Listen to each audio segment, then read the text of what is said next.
Madhava Kunja Bihari Jaya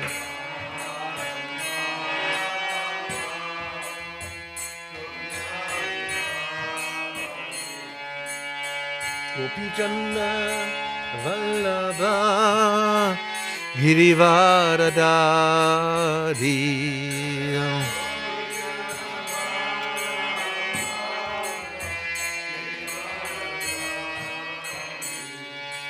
Gopi Janavallabha Girivaradari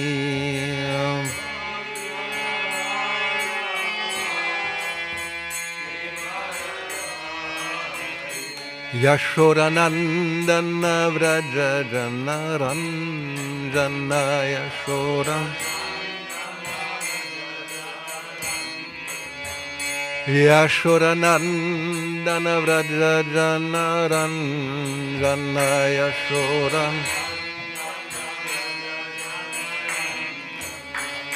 Yamuna Tira Vanachari Yamuna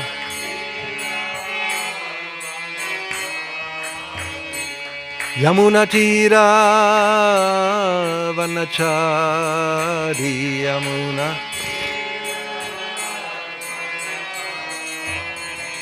Jaya Radha Madhava Kunja Bihari Jaya Radha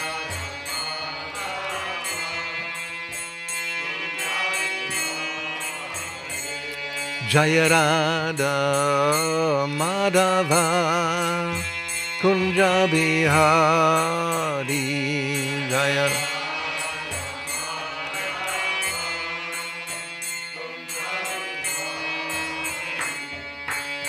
Gopijana Vallabha Girivaradari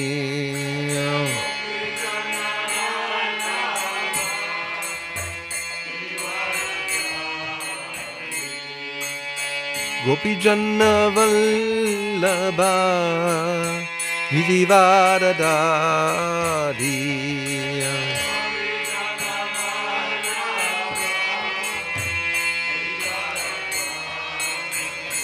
Yashodanandana Vraja Janaranjana Yashoda Yashodanandana Vraja Janaranjana Yashoda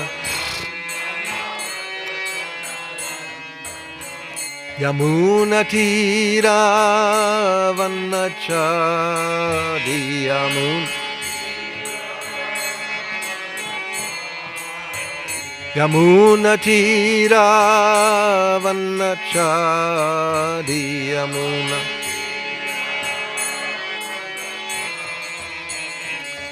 Jaya Radha Madhava Kunja Bihari Jaya Radha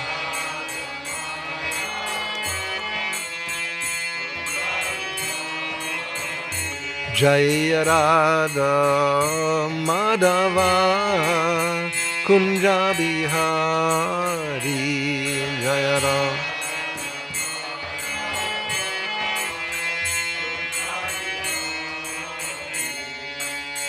Gopijana Vallabha Girivaradari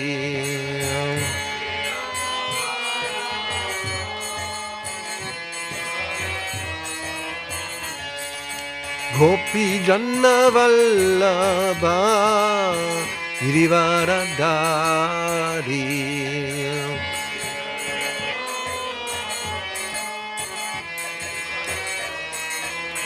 Yashodanandana Vraja Janaranjana Yashoda Yashodanandana Vraja Janaranjana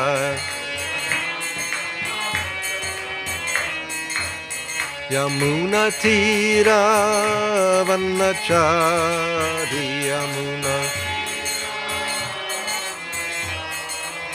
Yamuna Tira Vanachari Yamuna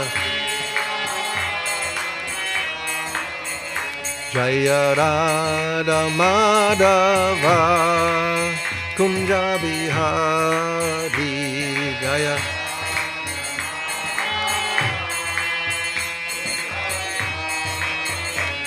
Jaya Radha Madhava Kunja Bihari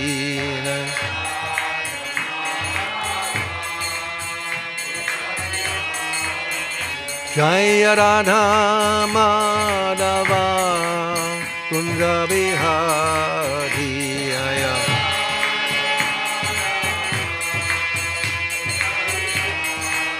Jaya Radha Madhava Kunja Bihari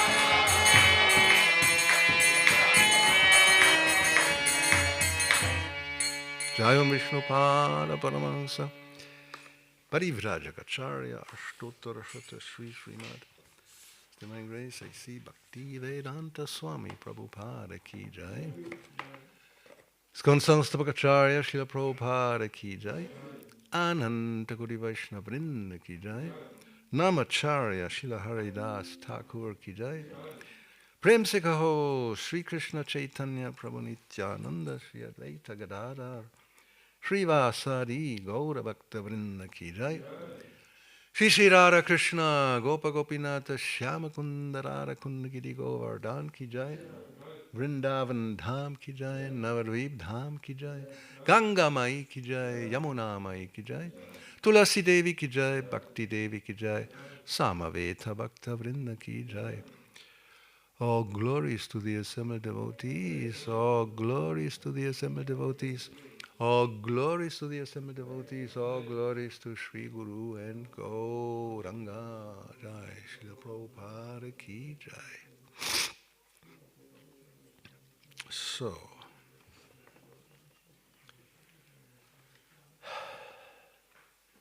is this recording? I'm just wondering. Is this recording or not? Because otherwise I would record so I can get the file afterwards. Okay, so I don't know. I have prepared Bhagavatam text 10. Is that all right? I guess so, no? Om Namo Bhagavate Vasudevaya.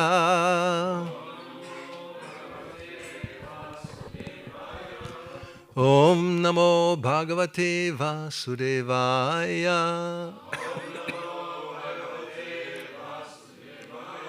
Om Namo Bhagavate Vasudevaya.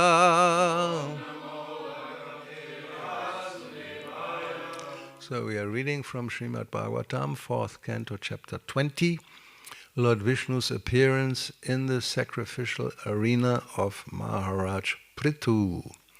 Text 10, translation purport by His Divine Grace A.C. Bhakti Vedanta Swami Prabhupada. Paridyakta gunak samyak darshano vishadashayaha shantim me samavasthanam Brahma Kaivalyam Ashnute Paridyakta Ganak Samyak Darshano Vishadashayaha Shantim Me Samavasthanam Brahma Kaivalyam Ashnute Paridyakta gunak samyak Darshano vishadashayaha Shanti me samavasthanam Brahma Kaivalyam Ashnute.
Parityakta gunaha, one who is disassociated from the material modes of nature. Samyak, equal. Darshanaha, whose vision. Vishada, uncontaminated. Ashayaha, whose mind or heart. Shantim, peace. Me, my. Samavasthanam, equal situation. Brahma, spirit. Kaivalyam, freedom from material contamination. Ashnute, achieves. Translation. When the heart is cleansed of all material contamination, the devotee's mind becomes broader and transparent, and he can see things equally. At that stage of life there is peace, and one is situated equally with me as Sachit Ananda Vigraha. Purport.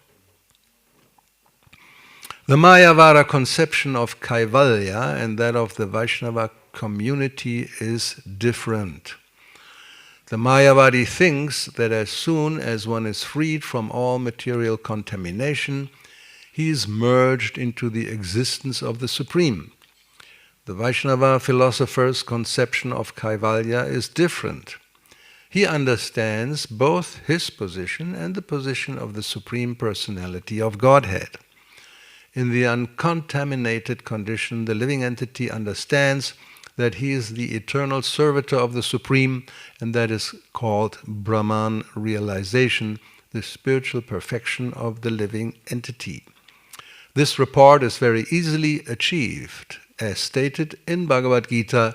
When one is engaged in the transcendental loving service of the Lord, he is immediately situated on the transcendental platform of Kaivalya, or Brahman. Paridyakta gunak samyak darshano vishadashayaha shantim me samavasthanam brahma kaivalyam ashnute. When the heart is cleansed of all material contamination, the devotee's mind becomes broader and transparent, and he can see things equally. At that stage of life there is peace, and one is situated equally with me as Sachit Ananda Vigraha. So here speaking is Vishnu, therefore he says one is situated equally with me. And there are two. There is the Lord and the devotee, which is Prabhupada's main point in this purport. First of all, he points out that the word Kaivalya is differently interpreted by different philosophers. The Advaita Vada school, monism, they think Kaivalya means you are one. There's no difference between the Supreme Supreme and the small Supreme. When the small Supreme realizes what it is, then it merges into the Supreme Brahman, and everything is one. So Prabhupada says our philosophy, the Vaishnava philosopher's conception, is different. We understand that individuality is eternal. As Krishna says in Bhagavad Gita, Mama Vangsha Jiva Loka Jiva Bhuta Sanatana. Sanatana means eternal. And Mama by Angsha, these are all my integral parts and parcels, the spirit souls. They don't merge when they achieve perfection. But perfection is called Brahman realization. Aham Brahmasmi, we heard that. This was the first teaching that was imparted when Prabhupada arrived in the West to make us understand you are not the body, you are spirit, aham brahmasmi. And he says this is actually very easily achieved. How? He quotes indirectly, he says, in Bhagavad Gita it is said that when one is engaged in the transcendental loving service of the Lord, he is immediately situated on the transcendental platform of Kaivalya, or Brahman. So Brahman, Kaivalya are the same. So which verse in Bhagavad Gita he's referring to?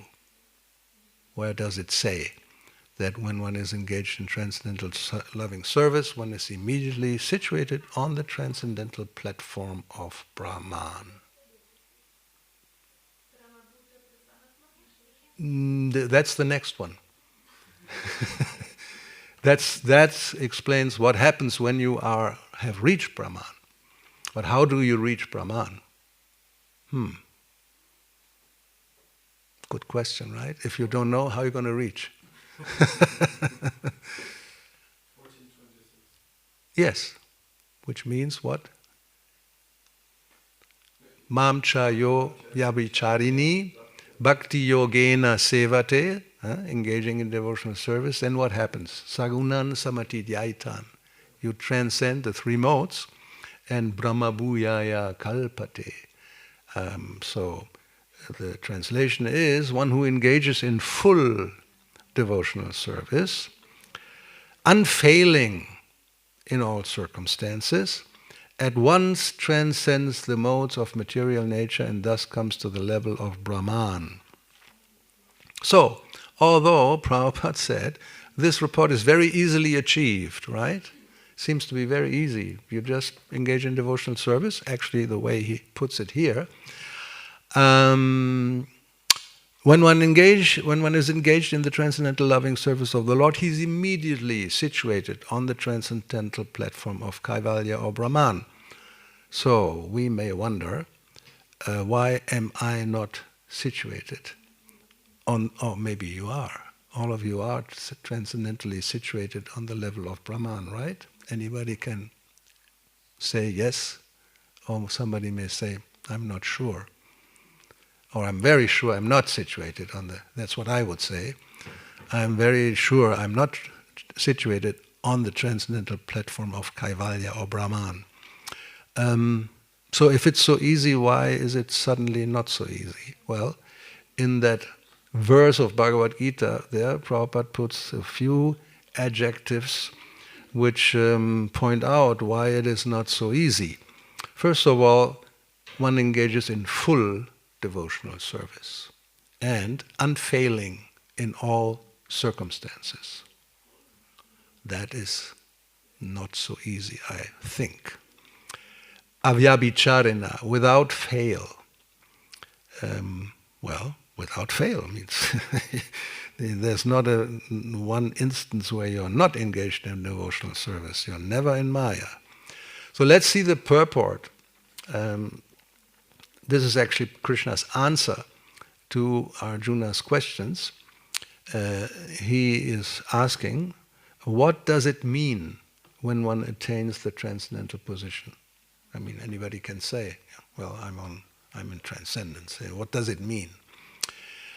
As explained before, the material world is acting under the spell of the modes of material nature. So everybody is in that situation in the material world. The three gunas, tamas, rajas and sattva, they are influencing our thinking, our willing, our feelings, our actions. And if one becomes transcendentally situated, then sagunan samatidhyaitan, one goes beyond these three modes of material nature, which means one is no longer under their influence. So therefore, Prabhupada continues to say in that purpose, one should not be disturbed by the activities of the modes of nature. Instead of putting his consciousness into such activities, he may transfer his consciousness to Krishna activities. Well, we are acting, the spirit soul is always active, Even sleeping, you are active on the subtle platform generally. So one should not be disturbed by the influence of the three modes, but one is always, his consciousness is absorbed in Krishna activities. So these Krishna activities are known as Bhakti Yoga, always acting for Krishna.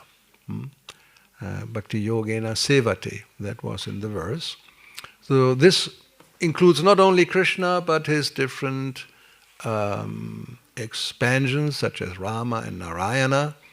He has innumerable expansion, and one who is engaged in the service of any of the forms of Krishna or of his plenary expansions, he is considered to be transcendentally situated. So it's not that only those who worship Krishna are transcendently situated. All the different plenary expansions, his avatars, they are innumerable. They're all on the same level, on the tattva level, not on the rasa level. There are differences. As we know, when the gopis were passing Krishna and he had transformed into the Narayan feature just to play a joke on them, they just went by Namo Narayana and went on because it's okay, Narayana is there, but we are not very much attracted to Narayana. We want Krishna. So there's a difference and there's no difference at the same time. Let me see here. So let's continue. One should note that all the forms of Krishna are fully transcendental, blissful, full of knowledge and eternal. Therefore here in that verse today, Vishnu said that one who comes to that transcendental platform, one is situated equally with me as Satchid Ananda Vigraha. That means eternal, full of knowledge and full of bliss. Such personalities of Godhead, that's an interesting term. There are personalities of Godhead. We speak about the supreme personality of Godhead, but there are other personalities of Godhead also. So such personalities of Godhead are omnipotent and omniscient, and they possess all transcendental qualities. This is a general description. We know that Krishna has 4 qualities that no other form has. So there's always simultaneously one and different. They're all omnipotent, all omniscient, and possess all transcendental qualities, but Krishna has 4 more, which is not always explained as here. So if one engages himself in the service of Krishna or his plenary expansions with unfailing determination, you have to pay attention to all these small, it's not just being engaged in devotional service, that's good, everybody can do some service, but unfailing determination, then although these modes of material nature are very difficult to overcome, one can overcome them very easily. So, depends. Like Prabhupada sometimes said, Krishna consciousness is very easy for the simple and very complicated for the crooked-minded. So one can complicate things unnecessarily, although it's very simple. You can explain Krishna consciousness in a few sentences. You don't, well, we have so many different books, but you can just, in a few sentences, explain what does it mean, what does Krishna consciousness mean? What does it mean? Well, there's the Supreme Personality of Godhead. I'm His eternal servant, and my constitutional position is to be always engaged in His service and think of Him. Manmana bhava mat bhakto madhyaji mam namaskuru. That's what Krishna says. When Prabhupada quotes this verse, he also says, it's very easy. Krishna says, there are only 4 things you have to do. Think of me, become my devotee, worship me, and bow down to me. That's it.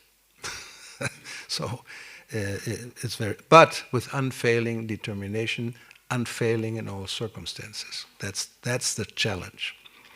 So one who surrenders unto Krishna at once surmounts the influence of the modes of material nature. So does that mean if we are still under the influence of, well, what does it mean? If we are still under the influence of material nature, that means we have not yet surrendered fully, obviously, right? Otherwise, as it is said here, one who surrenders unto Krishna at once surmounts the influence of the modes of material nature. So if we are still under the influence, it means we have not surrendered, or at least not surrendered fully, unfailingly in all circumstances, right?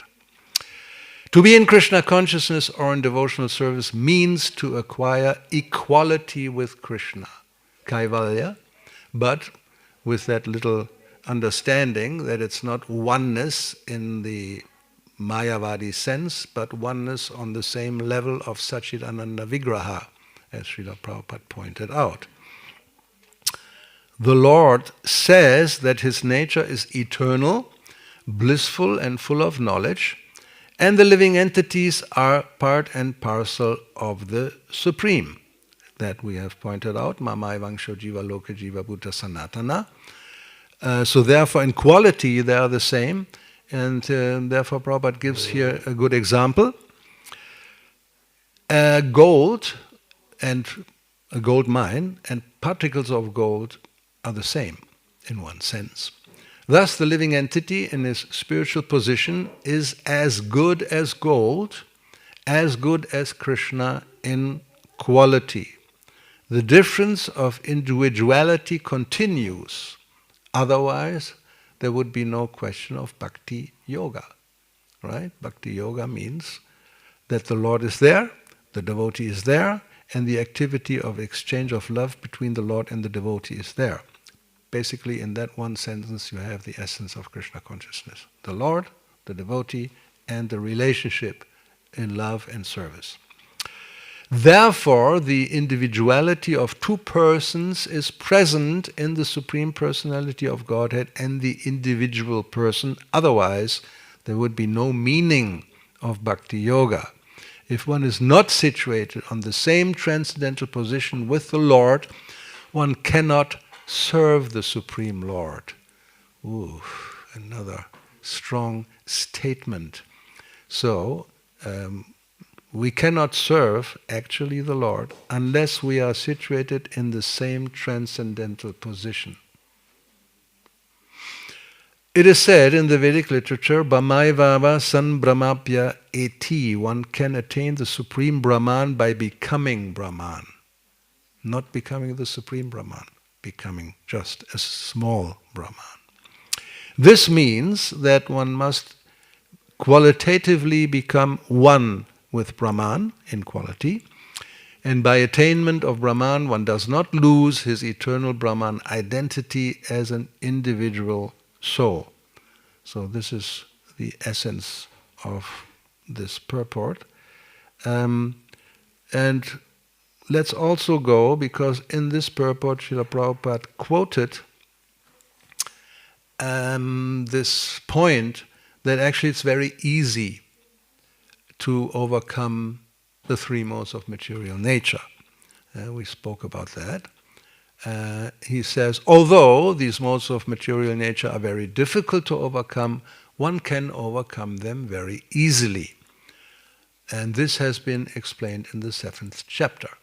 So, scholars, which verse is that? Very well known, everybody should know this verse by heart.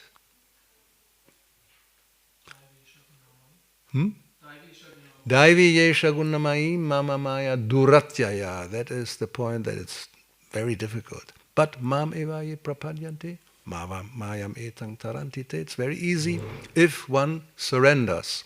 So let's go to that verse. Let's have a look at it. In the 7th chapter, the divine energy of mind, consisting of the three modes of material nature, is difficult to overcome. But those who have surrendered unto me can easily cross beyond it. So you can see how all these three verses we have quoted today are related.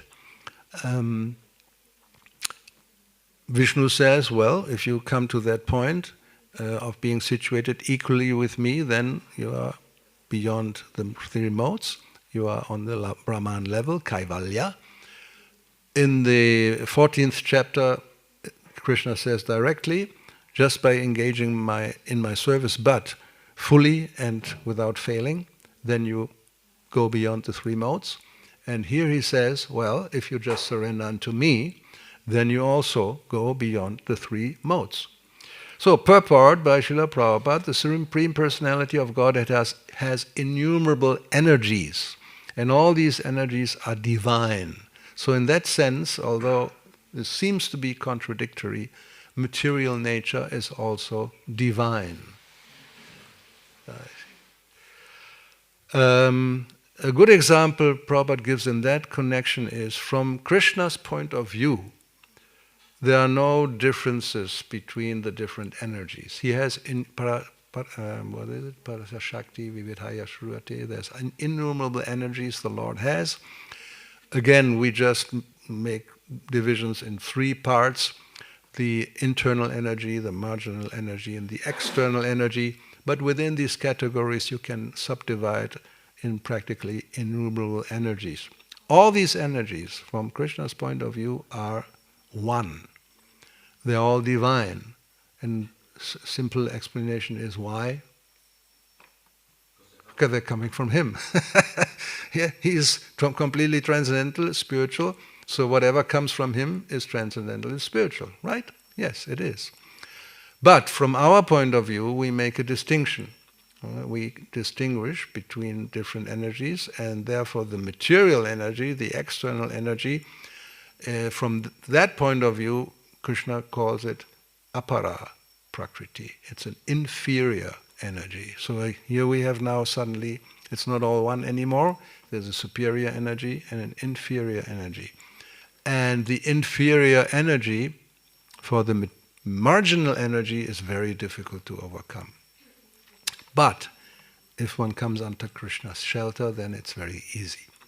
So, although the living entities are part of His energies and are therefore divine, due to contact with material energy, their original superior power is covered. Being thus covered by material energy, one cannot possibly overcome its influence. As previously stated, both the material and spiritual natures, being emanations from the Supreme Personality of Godhead, are eternal, and they're also divine. The living entities belong to the eternal superior nature of the Lord, but due to contamination by the inferior nature, matter, their illusion is also eternal. The conditioned soul is therefore called nitya baddha, or eternally conditioned. No one can trace out the history of his becoming conditioned at a certain date in material history. Consequently, his release from the clutches of material nature is very difficult, even though that material nature is ultimately is an inferior energy, and it is ultimately conducted by the Supreme Will, which the living entity cannot overcome. Therefore Krishna says, Daivi Yesha Gunamai. This is my divine energy. And you, the living entity, in front of Maya, my external divine energy, you are helpless. You can't possibly overcome it by yourself. A similar statement we will find in Chaitanya Charitamrita Madhya Lila chapter 20, I think, around 117, when Chaitanya Mahaprabhu instructs Sanatana Goswami. And he explains that the living entity, by its own power or even effort, cannot overcome Maya, or the external energy. Therefore, Krishna, in His kindness, He has come and given Vedic literature and the whole process how to get out of the material world. So, consequently, his release from the clutches of material nature is very difficult. Inferior material nature is defined herein as divine due to its divine connection and movement by the divine will. That we'll find in Brahma Samhita, where it is said that Durga or Maya, the external energy, is moving like a shadow according to the will of the Supreme. being conducted by divine will, material nature, although inferior, acts so wonderfully in the construction and destruction of the cosmic manifestation. The Vedas confirm this as follows: Mayam tu prakritim vidyan, mayinam tu maheshwaram.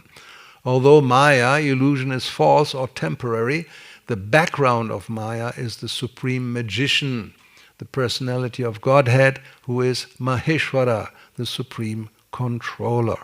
This is a quote from the Upanishads. Another meaning of guna is rope. It is to be understood that the conditioned soul is tightly tied by the ropes of illusion. A man bound by the hands and feet cannot free himself. He must be helped by a person who is unbound. Because the bound cannot help the bound, the rescuer must be liberated. Therefore, only Lord Krishna or his bona fide representative, the spiritual master, can release the conditioned soul. Without such superior help, one cannot be freed from the bondage of material nature. So this should be understood properly, that actually, and that is of course also in Bhagavad Gita when Krishna says, Sarva dharman parityaya mamekam sharanam vraja, if you surrender unto me, then what happens? Moksha yishyami, I will liberate you, and then you will be freed and beyond the three modes of material nature and on the spiritual platform. So the rescuer is ultimately Krishna, and the bona fide spiritual master can only release or be an instrument in helping to release the conditioned soul by being connected with Krishna, and Krishna works through him. Otherwise, we have no power. Nobody has a power separately to release or liberate anybody. It's only in connection to the Lord. So devotional service or Krishna consciousness can help one gain such release. Krishna, being the Lord of the illusory energy, can order this insurmountable energy to release the conditioned soul. He orders this release out of his causeless mercy on the surrendered soul and out of his paternal affection for the living entity who is originally a beloved son of the Lord. Therefore, surrender unto the lotus feet of the Lord is the only means to get free from the clutches of the stringent material nature. We had this, yesterday we had the song Bajahure Mana, Sri Nandanandana, Abhaya Charana Ravindare, where the Govindadas Kaviraj prays that if one surrenders or takes shelter under the lotus feet of Sri Nandana, Krishna, the son of Nanda Maharaj, then one can become free and cross over the ocean of birth and death. In other parts, the lotus feet are sometimes compared to an umbrella that will shield us from harmful influence. Or they are compared to a boat by which one can cross over the ocean of material existence. So that's the only way. Surrender, as it says here, Srila Prabhupada very clearly, surrender unto the lotus feet of the Lord is the only means to get free from the clutches of the stringent material nature. The word Mam Eva are also significant. Mam means Krishna only and not Brahma or Shiva. Although Brahma and Shiva are greatly elevated and are almost on the same level, it is not possible for such incarnations of Rajaguna and Tamaguna to release the conditioned souls from the clutches of Maya. In other words, both Brahma and Shiva are also under the influence of Maya. Surprise. He alone, only Vishnu, is the master of Maya, and therefore he alone can give release to the conditioned soul. The Vedas confirm this in the phrase Tam eva viditva. Freedom is possible only by understanding Krishna. Even Lord Shiva affirms that liberation can be achieved only by the mercy of Vishnu. Lord Shiva says, Mukti pradata sarvesham Vishnu evana sangshayaha There is no doubt that Vishnu is the deliverer of liberation for everyone. Good. Until up to here, any comments or comments or questions, whatever. Hare Krishna. Hare Krishna. So first of all, thank you very much for the lecture. It was very inspiring. We're just reading Prabhupada's purports today, basically, and commenting a little bit. It Okay, was still very inspiring. Yeah, very good. You picked very nice purports. So Well, that was in the okay. Okay. So anyway, so as far as I understood, we have to surrender unto Krishna's lotus feet Yes. to become free of Maya. Right. And as far as I understood, we are not surrendering because we are still attached. Would you agree? That depends on you. Everybody, I mean, I cannot judge whether you are still in Maya or not. Maybe if I see some activities, it may be possible to judge, right? But I don't know you, so you may be on the transcendental platform, I don't know. But everybody knows, that's what my point, we know, I think, everybody who's a little honest at least, we know where we are situated. Mm-hmm. The point is that if we take the verses as they are, this, especially this Mamcha Yoga Vicharina, or as Prabhupada says, well, in today's purport, sometimes it's therefore you have to take in consideration different parts. He says, it's very easily achieved. When one is engaged in the transcendental loving service of the Lord, he's immediately situated on the transcendental platform of Kaivalya or Brahman. And my point was, well, yes, it sounds like this, but then you have to go, well, if he says transcendental loving service, that already opens up a whole, you open a box. What does that mean? Well, then you have to go to this verse, which we quoted from Bhagavad Gita, that full devotional service unfailing in all circumstances. That is transcendental loving service, not just sweeping the floor and thinking of, I don't know, whatever it may be. It's not Krishna for sure, or probably not. If you're thinking of Krishna, then maybe you are engaged in transcendental loving service. But if we're thinking of anything else, and so-called devotional service, just service, it becomes mechanical, then it's not in the category of full devotional service unfailing in all circumstances, being fully Krishna conscious. And therefore, one probably is still under the influence of the three modes of material nature. That's the conclusion. Of course. Yeah, but how do we become to the stage where we are not failing, Yeah, tell me. Then, no, we know what to do, but to do it is not so easy. We have to be fully engaged. And in the other one, he said full determination, right? Full determination and unfailing in all circumstances. Sometimes Prabhupada says like this, thinking of Krishna 24 hours, or being engaged in devotional service 24 hours. And you may wonder, what does that mean? Even sleeping, and sometimes, yes, you may be dreaming of Krishna. So it's not impossible to be 24 hours engaged, but it's not so easy as it looks sometimes. No, sometimes it looks, well, just chant Hare Krishna, be happy. Okay, well, we have many chanting Hare Krishna for more than 50 years. Are we really happy all the time? Well, I don't know. Sometimes we have cases where people are actually not very happy.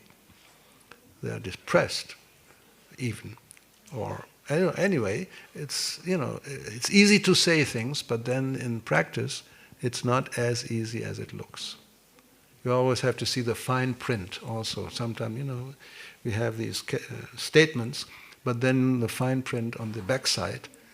If you have a contract, then you have to turn it around, and then you hardly can read it. They do it like this, so you don't really understand what you're doing when you're signing. So Bhakti Yoga is a little bit like that. Looks very easy, And it's very easy. Prabhupada said this report is very easily achieved if you do it right. But it's not so easy in another sense. I don't know who was first. Anyway, you're just... Okay. So this surrender is the central point, the essential point. So this surrender has different layers or aspects because we can chant or do this and that. So we have to come to like the deepest, most essential layer of our being. So what would that be, and how could we surrender there? There's another, again, I don't have it here. Chaitanya Charitamrita, Madhya Lila, somewhere, where Chaitanya Mahaprabhu quotes, he quotes Ram. Ram takes a vow. And that vow is in connection when Vibhishana surrendered. You know the story, right? Vibhishana is Ravana's brother. And he's a devotee. And because he surrendered unto Ram, and the others around, even Hanuman and Lakshman, they said, ooh, don't trust this guy. He's Ravana's brother. You know, he's surrendering, but I don't know, be careful. Anyway, but Ram, he understood that he actually had surrendered. So I have to just, summarize what he says. I think the Sanskrit was tat. I don't remember. It just means from today on, I am yours. And then Ram said, I take a vow that because this you have done this once, wholeheartedly, sincerely. From this day on, you will be protected by me, and some other thing he said.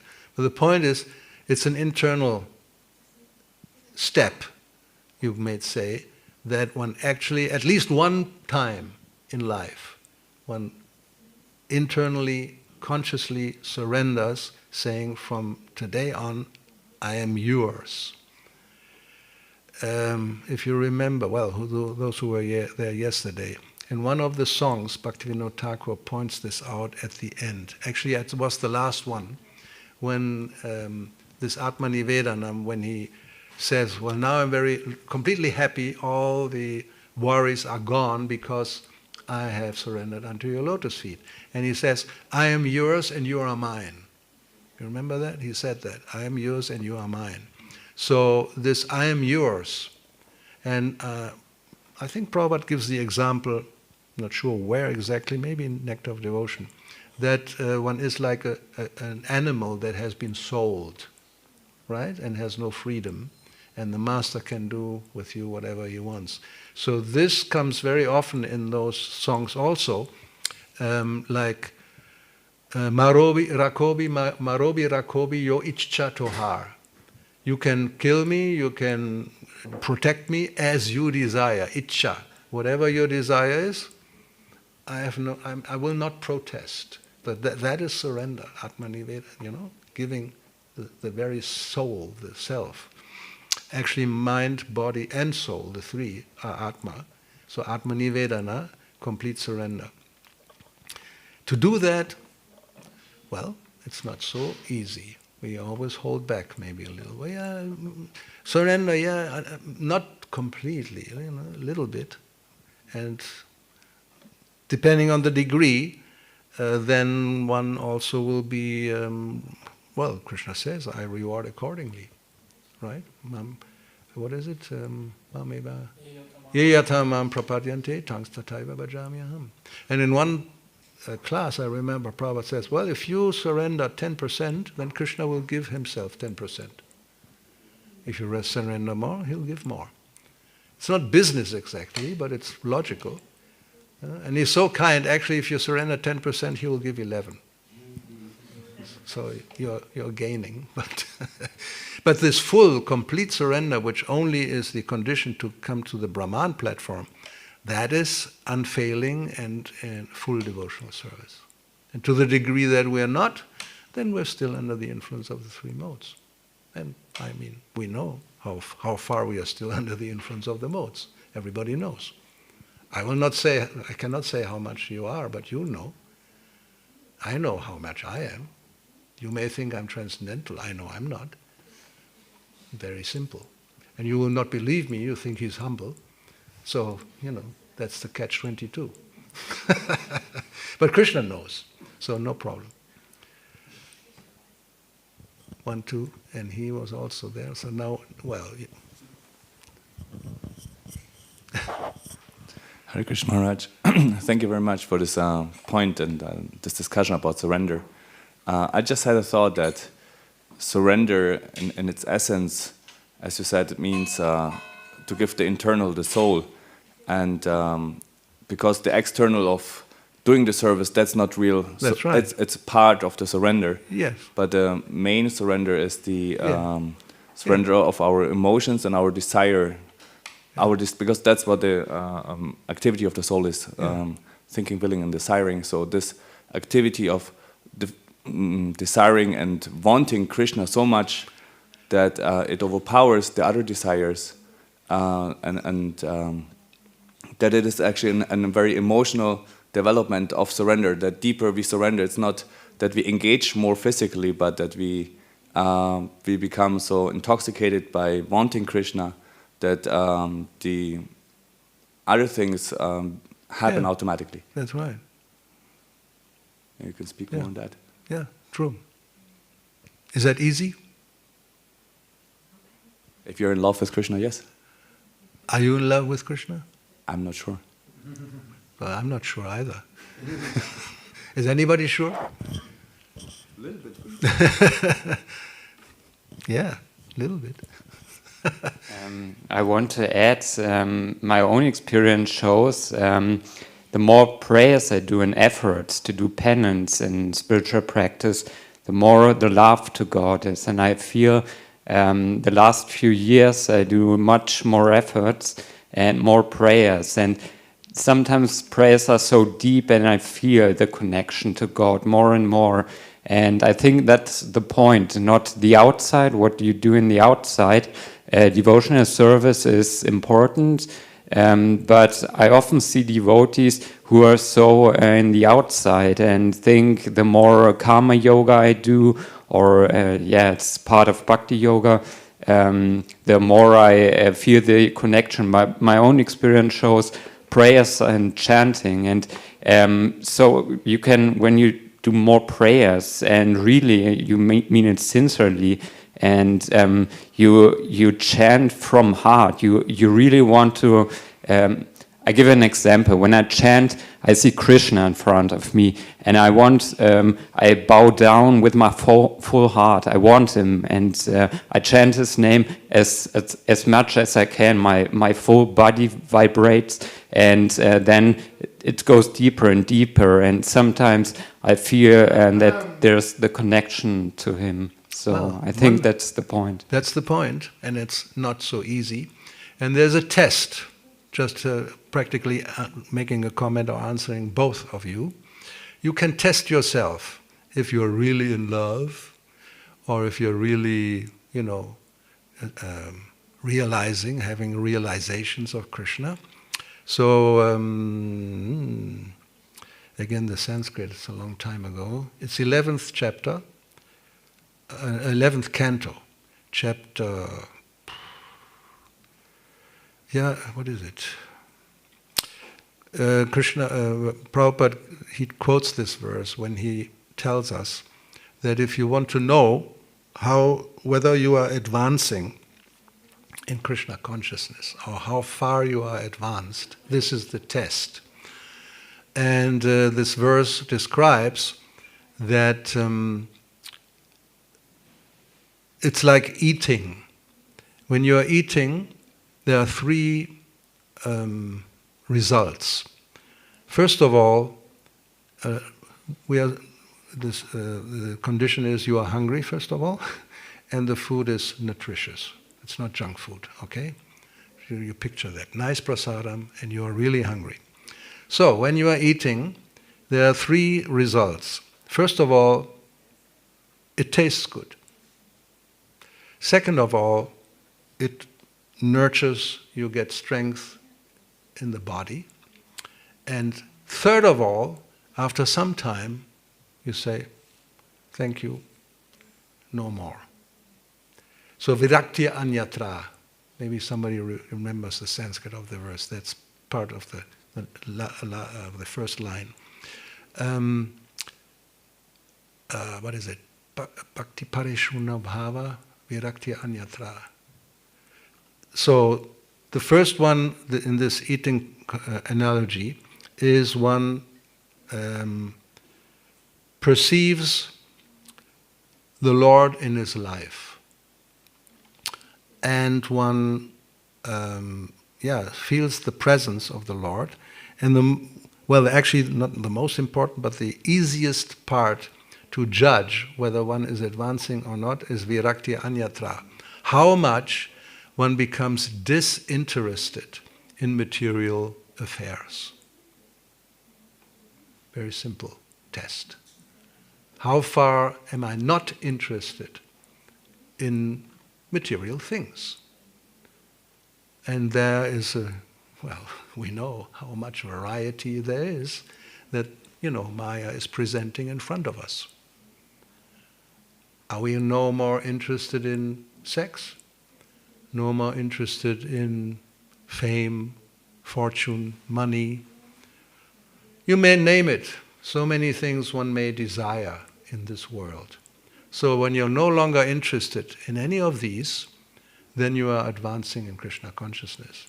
And if you have all these or some of these desires and simultaneously you think you are in love with Krishna, then you are sahajiya. That's the definition.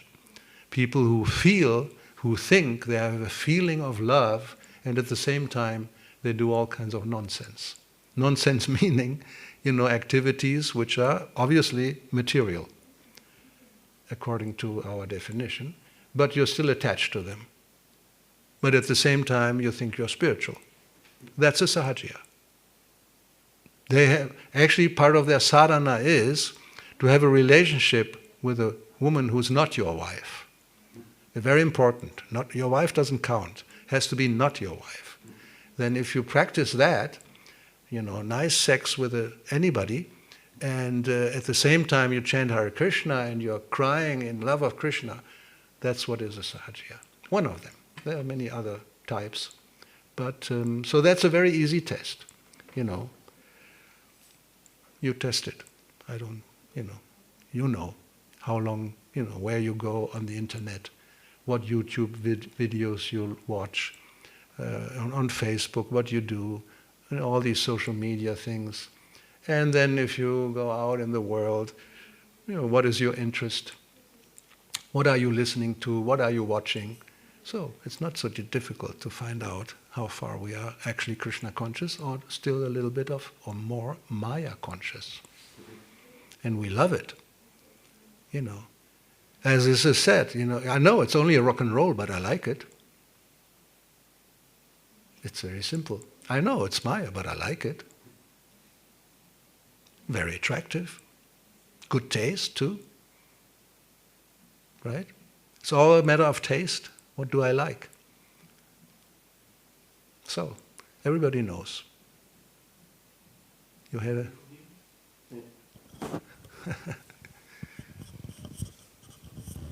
Thank you, Maharaj. I just was listening more or less the class online since I was busy, and I thought it's a very important points that we understand this. But on the other hand, it seems also for me, if we preach this to newcomers or even to ourselves, it's a little bit a hopeless situation. And I think this is the glory of Srila Prabhupada, that he gave us this process where we gradually can purify our senses, and therefore I think it's important that we engage in practical service because our senses get purified, and slowly we learn to surrender. Yes. It's not... this class was not for newcomers. Yeah, but I mean, I'm still a newcomer. Well, if you look at it like this, then better not read what we have here. I mean, Srila Prabhupada, newcomer, and as you said, gradually, that was in the 60s. Then, not very far later on, he started to reveal the truth. And for many it was, yes, quite shocking. And well, not so few actually left, because wow, we thought it was just chanting and dancing and taking prasadam, but that's just one side of it. And then there's the other side. Don't do this, this is not good, this is not good. Oh my God. All these rules and regulations. But at the same time, of course, he was always very encouraging that even if you're not able to completely follow everything immediately, you just continue to chant and continue to engage in devotional service, and hopefully in time the heart becomes purified and things work out. But it may not be from one day to the next, and it may not be in 1 year, it may not be in 10 years, it may not be in 50 years. That's what we see now. We didn't see that in the beginning, but I can say from my point of view, looking back 54 years, you say, well, yes, chant Hare Krishna, be happy, and your life will be sublime. True. But, as I said, there's a lot of fine print on the other side of the page. But still, don't be discouraged. Nobody should be discouraged, because what's the alternative? Become successful in the material world? Look at these people who are successful. Everybody is defeated ultimately by time. No doubt. And Maya is so strong. We have this guy now somewhere in Africa who's 92 years old, and he's presenting himself again for election as president. So illusion can be so strong. You're practically with one foot in the grave, and you still want to be the president of the country and be famous and powerful. And then just, Maya gives you a slap, boom, and everything is finished. And nobody knows where you go next.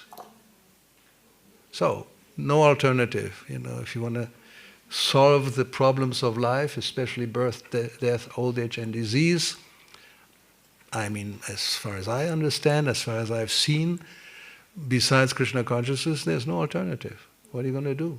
How are you going to get out of material? Or if you think you can stay in the material world, well, that's complete illusion, right? Nobody will stay. Prabhupada said that. Nobody will live. Nobody will live? What do you mean? Yes, nobody will live. You're living now, but you will not live. When you get, after giving up the body, then this body is finished and will not come back. So that's the truth. Okay, 9 o'clock sharp. Time to wrap up and enjoy life with nice prasadam.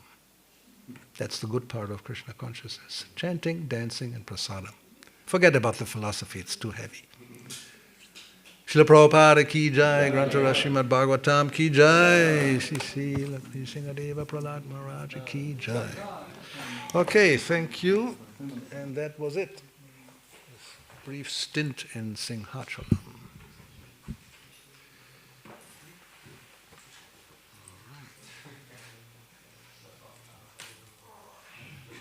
Yes, please. Darf ich eine Frage stellen? Eine.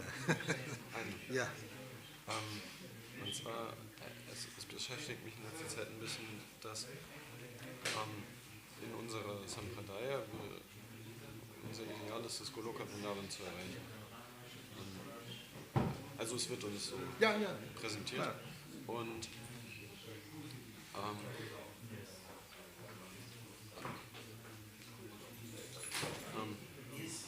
aber es gibt verschiedene Ansätze, wie man sich dem annähert.